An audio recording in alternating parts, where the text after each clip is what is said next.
Magandang araw mga ka-trackers. Muli nagbabalik tayo sa Valenzuela plant. May panibago na namang mainit na truck dumating dito sa hapon na ito dumating. No? Kilala ko sa inyo ang bago na yung mga kasama dito. Ang Golden 20. Kilala mo rin. Magandang araw mga ka-trackers. Ako yung bagong ka-trackers, si Raymart. So, ikaw, sasali natin. Ano ba ang truck na itong pagpapakita natin sa kanila? So mga ka-trackers, ito, bago sa Raymart. Suzuki Elf na truck. So ang makakay na nito is 4HK1 NPR. Isuzu NPR o N-Series 16 feet drop side. So ngayon, naka-insert mga ka-trackers, no? Iikot namin kayo ni Raymart kung gaano kasariwang unit. Ngayon natin, sinasabi mong low mileage. Patuloy natin yung loob. So mga ka-trackers, no? So, converted na siya. Bago ang dashboard, yung dashboard. Kaya po mga ka-trackers, 91,000 lang. Napaka-papa ng low mileage mga ka-trackers. Upholstery, bago po yan syempre. Raymart, ano ba? Ang ilang stud pa to? Ito, mahiyan natin mga ka-trackers. Sa gulong niya, ito, 6 na stud. Nandito sa gulong niya. At ang mga kondisyon ng gulong? Grabe, bago-bago, walang tukod. Sobrang kapal. Parang di nagamit mga ka-trackers. Tama yan, parang hindi nagagamit sa Japan to. So iaangat po natin to. Tunay tapos namin ito ni Dubs. Papakita namin sa inyo kung gaano kasariwa ang makina.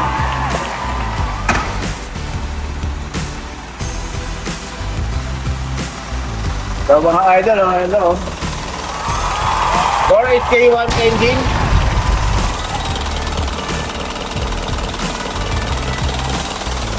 Single turbo. Katunog pa lang. Sariwa. Actually, mga ka-trackers, no, ito 4HK1, hindi forward foot talaga ito. Nakakapit sa head. Paano kaya? Raymart, ito bihira to. Ano ba yung suspension type? Ano ba tayo niya? Mga ka-trackers, bali ito, molly ito. Yung nandyan, doon yan sa dulo. So, pag tumlinis siya, wala kayong nakakuha ng brand new.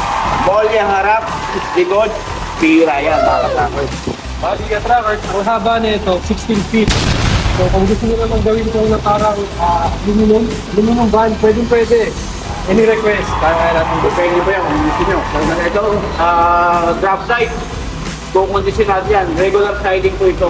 Ito yung sabi, regular siding na hindi sa aluminum. Nakikita nyo, may mga rasos, may mga kalawang pa yan. Tatanggalin natin yan. Papaguhin natin yan mga ka-trackers. At kung gusto nyo, crossband, pwede din yan. Gawin natin crossband. Siletic sa crossband o aluminum crossband. Take body, pwede po yan.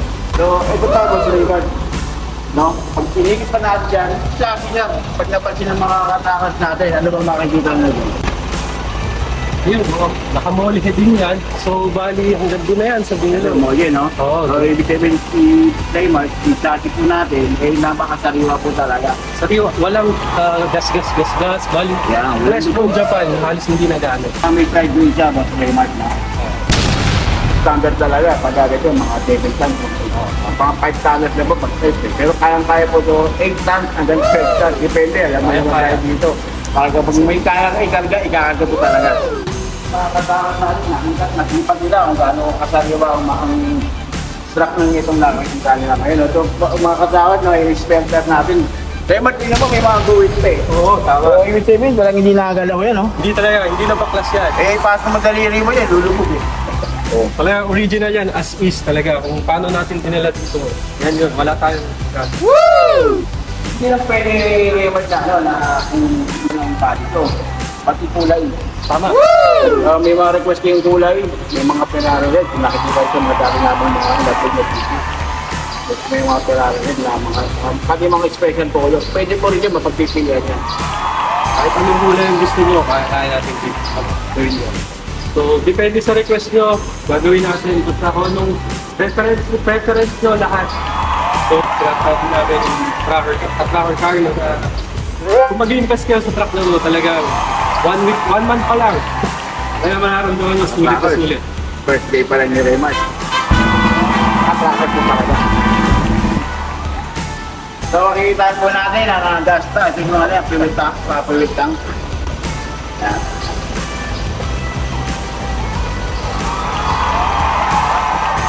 Fuel tank niya, diesel. Then,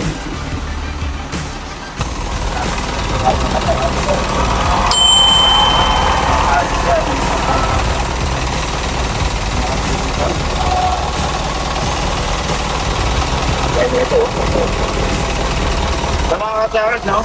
Hindi pa nagagalaw namin yan. Lagi namin sinasabi sa inyo, kapag ilalabas to, eh, last touch po yan. Kukulisin po natin ng makina, gate oil, gear oil. Ito pa, kapapagoy natin ng yung kaya, karating na yan. so sana bisitahin nyo para ma-check nyo rin personally. Sa mga kasaras, no? May mga katanungan kayo kung may lumawag lang po kayo. Abangan po ninyo, magkakaroon ng sariling FB page ni Raymart. Kagaya sa amin, Golden Trading by Partner Villanueva. Kasama ko si partner ko, si Golden Trading by Raymond Caglian. At abangan ninyo, may mga babagong ipapok si Raymart ng mga bagong unit dito. So, Katracker, ako nga pala si Golden 20 by Mark. So, ayun, sana bisitahin nyo kami dito at kontakin nyo lang kahit sino sa amin at masaya kami na asikasuhin at kausapin kayo dito sa site natin. Yung mga viewers natin, mga bago pa lang, dapat lang kami pa mga bago pa lang. Siyempre sa mga bago, hindi kahit namin kayo na mag-like, share, and then sana ipakita nyo rin sa mga tropa or sino man na nangangailangan ng trucks para mabigyan natin ng tulong or information para sa kanila mga kagustuhan. Kaya lagi siya sa si Boss Day, yung tagline niya, yung mga nanonood natin. Kayong mga nanonood dito sa Golden 20, baka kayo na Susunod may-ari ng truck. Uwi ng truck na ito. Dito yan sa Golden 20. Golden 20.